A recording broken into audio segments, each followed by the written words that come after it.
Kisah saudagar permata yang jujur, ini dia kisah-kisah inspiratif Ruang Santri.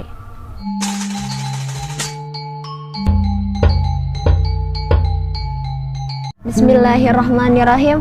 Assalamualaikum warahmatullahi wabarakatuh. Alhamdulillahirabbil alamin. Sahabat-sahabat Ruang Santri yang dirahmati Allah, kali ini saya akan membawakan sebuah kisah inspiratif, yaitu saudagar permata yang jujur. Langsung saja, ini dia kisahnya. Pada zaman dahulu, ada seorang saudagar di zaman tabi'in, yaitu bernama Yunus bin Ubaid. Nah, ketika azan datang, maka Yunus bin Ubaid ini memanggil adiknya untuk menjaga toko perhiasan miliknya. "Wahai adikku, jagalah sebentar, aku ingin melaksanakan sholat," kata Yunus bin Ubaid kepada adiknya. "Baiklah, Kak." Nah, setelah itu, berlalulah Yunus bin Ubaid ini ke rumahnya untuk melaksanakan sholat. Beberapa waktu kemudian, datanglah seorang pembeli dari Badui. Maka terjadilah transaksi antara adik Yunus bin Ubaid ini dengan seorang Badui tersebut. "Assalamualaikum, Dek. Berapa harga perhiasan ini?" "Saya ingin yang ini. Berapa harganya?" "Ini adalah perhiasan terbaik, Pak. Ini harganya 200 dirham. Apakah Bapak menginginkannya?" kata adik Yunus bin Ubaid. Maka seorang Badui tersebut terkejut. Mengapa?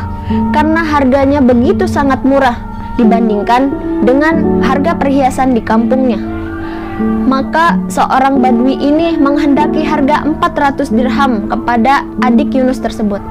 "Baiklah, Dek, saya akan membelinya 400 dirham," kata seorang Badui tersebut.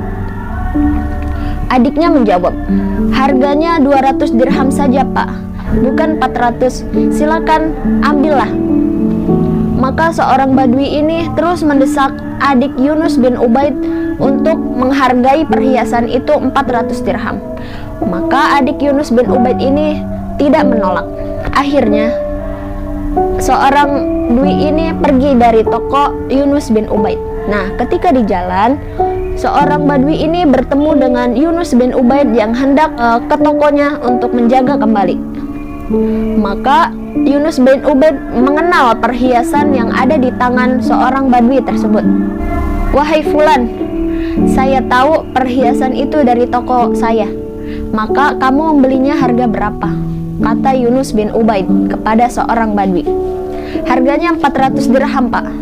Yunus bin Ubaid menjawab, "Tidak, harganya itu 200 dirham, Pak." "Tidak apa-apa," kata seorang Badui. "Harganya lebih murah dari harga toko perhiasan di kampung saya, maka saya menghendakinya harga 400 dirham."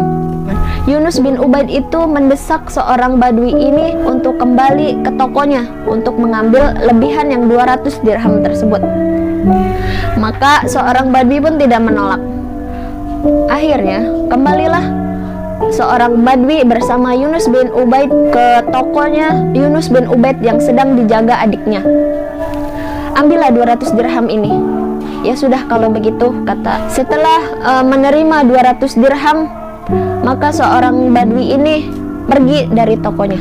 Setelah itu, Yunus bin Ubaid ini marah kepada adiknya. "Bagaimana kamu ini?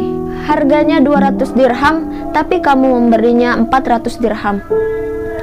Wahai kakakku, sesungguhnya aku sudah berkata kepada seorang Badui itu bahwa harga perhiasan itu 200 dirham, tapi seorang Badui itu terus mendesak saya." Yunus bin Ubaid berkata lagi kepada adiknya, "Wahai adikku, apakah kamu tidak takut dan tidak malu bahwasanya apa yang ada di pundak kita ini adalah sebuah amanat?" "Amanat apa?" "Yaitu di mana kita harus memperlakukan orang lain itu seperti kita memperlakukan diri sendiri." "Baiklah, Kak, saya tidak akan mengulangi perbuatan tersebut lagi. Saya akan memohon ampun kepada Allah." "Ya sudah kalau begitu," kata Yunus bin Ubaid. "Silahkan kamu pergi sholat, karena saya sudah selesai sholatnya." Selesai. Sahabat-sahabat ruang santri yang dirahmati oleh Allah, dengan memahami kisah cerita di atas, bahwasanya kita sebagai saudagar bisa mencontoh seorang Yunus bin Ubaid, karena kita tidak boleh melebihkan atau melipat gandakan keuntungan. Maka berjalanlah dengan damai dan tentram di dunia ini. Rasulullah SAW bersabda yang artinya, sesungguhnya Allah itu penetap harga, yang menahan, yang melepas, yang memberi rezeki, dan sesungguhnya aku berharap bertemu Allah di dalam keadaan seorang pun dari kamu menuntut aku lantaran menzalimi di jiwa atau di harga. Hadis riwayat 5 imam kecuali Nasai.